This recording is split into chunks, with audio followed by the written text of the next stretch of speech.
doing anything but sitting there in the chair. Because those days happen as well, right? Oh, that's so true. So, so it's interesting. So what do we do with that, basically? I mean, if we are in highly active roles every day, but yet these researchers are telling us, hey, you can't multitask. It's not even a real thing. I guess there's two options that we could do on that. We could either push back on it and go, man, I'm great at multitasking. I'm not going to buy into this. Or we could use it for research and testing it in our own lives. I always tell people we've got to be in the lab of our own lives. We've got to put on the white coat and the goggles with anything and say, look, I'm just testing. Yep. Failure, let's test it. Perceived failure, let's test it. Multitasking, people are saying it's not a real thing. We can't do it. Let's test it. What are your thoughts on that? Is it a real thing to you? Is it a myth? My thoughts are, I feel like I'm preaching to the choir because I think that I'm a good multitasker. I think, man, I've been... In your current state or after doing a little research on it? No, I mean, just in my current state. I'm of the mindset that I'm a good multitasker. I grew up in a world where we had computers in our house and, it was a thing to be distracted, right? And the reality is there's a whole lot of research that tells me I'm wrong, right?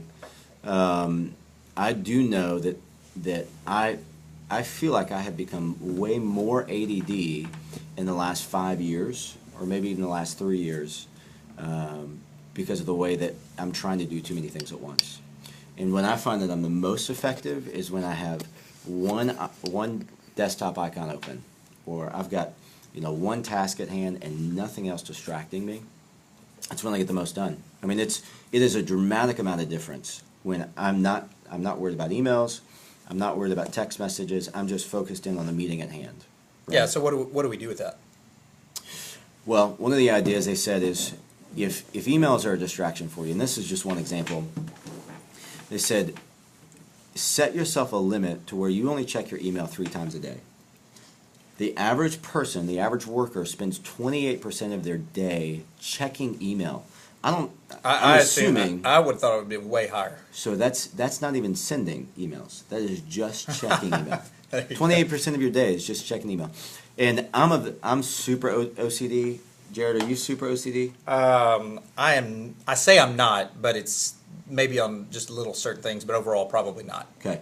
This article says that just knowing that, consciously knowing that you have an email in your inbox, just knowing it's there, or a text message in your phone that has not been responded to, raises your stress level and reduces your IQ. I wouldn't. Yeah. So if you're saying for things like that, then yes, those little things like that, those little idiosyncrasies that might throw me off during the day, yes. Yeah. To my detriment. I cannot leave an app unchecked. Like if I've got 5 emails in my inbox, I'm going through them real quick because I just don't want it. I don't want to see an icon of 5 or 15. The people that have 2,000 unread emails drive me insane. Right? Yeah. That just, to me, doesn't make any sense. But I think it's a good reminder to say, you know what, there's a time and a place for this, and I can be a whole lot more effective if I devote 1 hour at 7 a.m. to checking email. Yeah. And then 20 minutes at noon to check my email, and then another 1 hour at 5 p.m. to check my email. Right? Yeah, so this hits close to home for me because you guys may remember on a couple of podcasts ago I mentioned the app Rescue Time. Have you downloaded that, by the way? I have not. I'm going to have to hold you accountable. Okay, good. So I downloaded Rescue Time. I saw that 40-something% of my time, or maybe this, I'm sorry, maybe this was actually on Harvest, the little time tracking app where I start little timers and things like that. It was one of those where it showed that I was in Outlook, or I was checking my emails it was really high. It was like 41 or 48% of the time. And I told my staff, Checking I said, emails? Well, just in my emails, sending, checking, No scanning. way. Yeah. And so I felt it. I really felt it. And when I saw the number, I was like, this is not good. This doesn't work. So I called my staff in for a meeting, and we needed a meeting anyway, but it was strictly for the point of talking about helping me stay out of my email. So we set up a system. This may be good for you guys out there as well. I feel like I'm slumped over trying to get into this mic here. We set up a system to where my staff now is very conscious of the fact that my emails are important, but important for me to stay out of as well. So what we do is we have a separate folder that's set up in Outlook, and it said Jared to review, I believe. I should know, I look at it every day, but I just know where it is on my Outlook. And they only put the things in there that are extremely important or could be important for me to review, and I don't have to look at anything else. And so instead of getting 100 emails or more, probably more every day, I'm getting probably 30 that really need my attention. And I only go in there and check those about 3 or 4 times a day. That's a great So idea. I'm checking them 3 or 4 times a day, and I could even check them more probably if I wanted to, because when I go into that folder, I'm going to find a very select number of emails, but they're all something that need my attention pretty immediately. So that's helped us tremendously to stay out of, for me to stay out of my emails. So your staff filters those emails for you. Yep, they read every one of them. That is My guy, great. Andy, he used to have a reminder set up that every hour he would go in and check my messages, and now he's on top of it. He just has it pulled up kind of in a separate window over there, and when he sees the number of unread messages in my inbox, my particular inbox starts climbing, that's time for him to go in there and check them, and he's shooting them out. Now, my concern for him is he's checking my emails, he's checking his emails, and he also sometimes has to check other staff members that I have who are out on certain things, doing things. My concern for him is that he will end up where I was, and that is staying too long in emails, right? Yep. So I don't know if coaching him through that's the right word, but I think the most important thing is just helping him understand that, hey, we both have to stay out of these as much as possible. Yeah. Wow, that's wild. There's some other really neat articles on this topic, but one little kind of myth, fact versus fiction timetable shows the myth is busyness equals importance, right? Everybody thinks, oh, if I'm busy or if I'm playing Office, that I'm getting stuff done. Yeah. And the thing is, it's not just a thought. You feel that way too. You do. It's too, like I said, it's dopamine's kind of this two-edged sword. It can be really good if harnessed in small doses. It can be really bad if not harnessed in larger doses.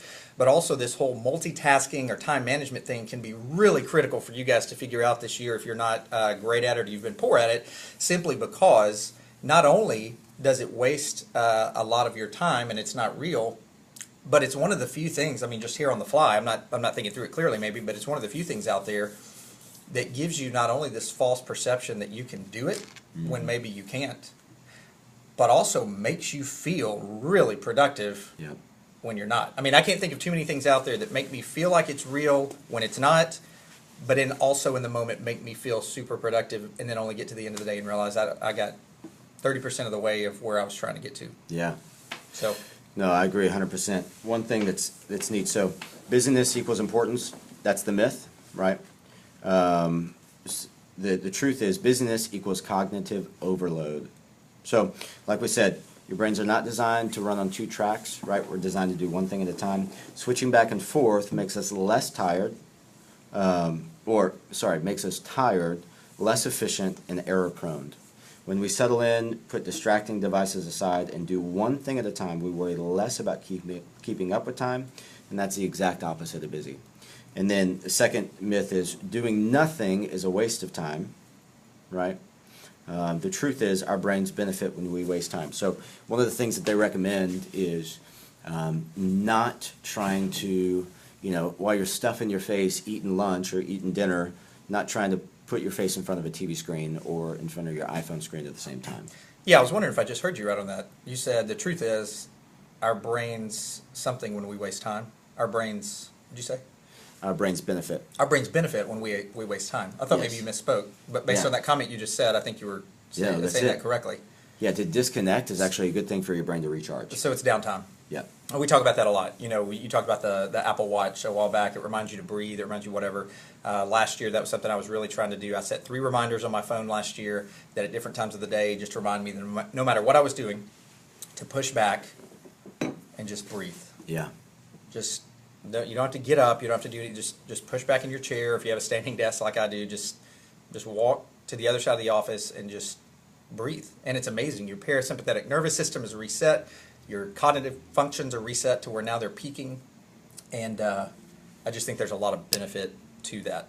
Yeah, I mean, when's the last time you just sat, in your car and you just, stared out the window and you weren't focused on listening to a podcast or reading a book or, you're just like sitting and staring at the skyline. Like, Can you remember I the last time? Well, I was probably in a car seat the last time I did that. I mean, I'm the same way. Like, I can't remember when I did that intentionally. Yeah. If I did, I was probably tranced out because I was tired or I was whatever, but it wasn't intentional. yeah, I think it's powerful. I'm sort of the mindset, any time that I have, I'm going to be as effective and as intentional as I can be. But sometimes we're tricking ourselves. Sometimes I'm tricking myself into thinking that I'm being productive, when really I'm just doing busy work. Yeah, so I think the takeaways for me on this, just to close the loop on it, is basically somewhere along the lines of multitasking is really task switching. Yep. If we can get, I mentioned last podcast, Cal Newport's book, Deep Work. He talks a lot about this in there, multitasking and the myth and all those sort of things. I'd encourage you guys to go get Cal Newport's book called Deep Work. It's phenomenal. But it talks a lot about if we can get all the distractions pushed away, if we can get the multitasking whatever out of our mind to where we know that it's not a real thing, we're focusing on one thing at a time, those compounding effects of being in deep work for 30, 45, 50, 60 minutes at a time and then taking a break. 30, 45, 50, 60 minutes, whatever your scale is on that, and then taking a break.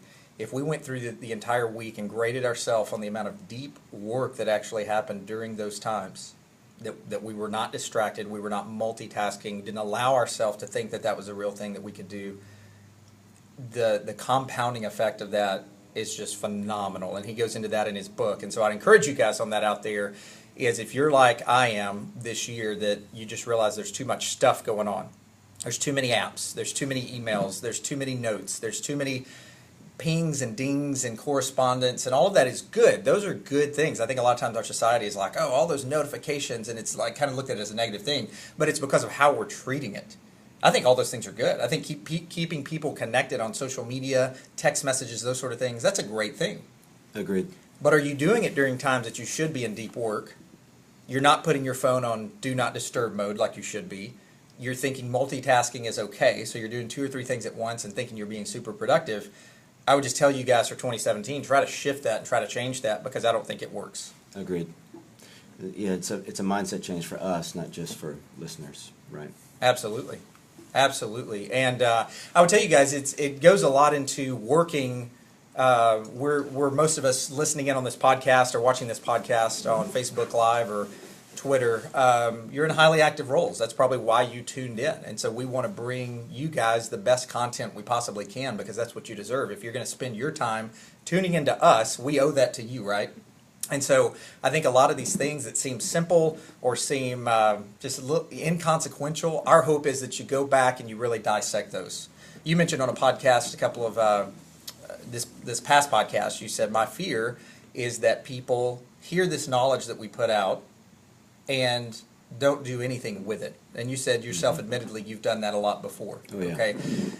So probably in this next week, the next live episode that we do, my goal on this is going to be to have an entire episode about just being more essentialism or minimalist. Greg McKeown has a great book called Essentialism, and how we can do way more with very little. Okay. James Altucher has this rule in his life where he only owns 15 objects. And if he goes and buys a new shirt, he has to get rid of one of his objects. No way. 15? 15. He did an episode recently with Lewis Howes over on the School of Greatness podcast. I would encourage you guys to go check that out. But he talks about his life and why he chose to do that and gave away everything. And just how much more he gets done now. He's started several businesses, multi-billion-dollar businesses, and just says, look, man, there's no way, knowing myself, there's no way I could think the way that I do and get in periods of deep thought if I owned more stuff.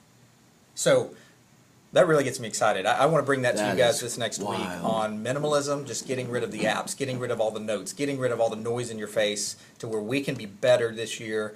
And I don't know that you have to take it that extreme and go down and only own 15 things. I mean, that kind of stresses me out just thinking about it, right? All the stuff You're that probably wearing 15 things right oh my now. gosh, yeah, that's right. I think I am. A pen, a watch, a ring, Yeah. Shoes. So, socks. so we want to bring that to you guys next time. But it reminds me about getting into work when you don't feel like getting into work. And I think we've all been there before. I think some of the most motivated people out there would say that they have trouble working sometimes, right?